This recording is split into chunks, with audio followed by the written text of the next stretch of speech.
దేశానికి 2 సార్లు gold medals గెలిచినప్పటికీ సరైన గుర్తింపు లేదు, కనీస స్పందన కూడా లేదు అంటూ ఎర్రాజీ జ్యోతికి సంబంధించి కొన్ని ఫొటోస్ వీడియోస్ ఇప్పుడు సోషల్ మీడియాలో తెగ వైరల్ అవుతున్నాయి. అయితే ఆ ఫొటోస్ వీడియోస్ ఇప్పటివి కాదు.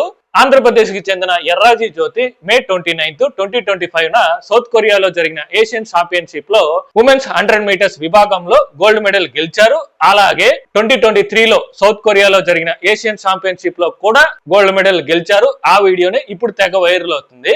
ఆ టైంలో వర్షం పడుతుంది, పైగా వాతావరణం సరిగ్గా లేకపోవడంతో స్టేడియంలో ఎవరు లేరనమాట. ఆ సింపతిని ఇప్పుడు వర్కౌట్ అయినట్టుంది, అందుకే వీడియోస్ వైరల్ అవుతున్నాయి. లేకపోతే ఆమె గురించి అసలు తెలిసేదే కాదు. ఒకవేళ ఆమె గురించి మాట్లాడుకునే వాళ్ళే అయితే 2025 వీడియో వైరల్ అవ్వాలి కదా, ఎందుకు వైరల్ అవ్వలేదు? సో ఇక్కడ మన మీడియా ఛానల్స్ కి ఫలానా శివాజీ హీరోయిన్స్ ని సరిగ్గా బట్టలు వేసుకోమన్నాడు, దాన్ని ఒక 2 ఫెమినిస్టులు వ్యతిరేకించారు, దాని గురించి డిబేట్లు పెట్టుకొని మాట్లాడుకోవాలే గాని ఇలాంటి గెలుపు గురించి అస్సలు అవసరం లేదన్నమాట.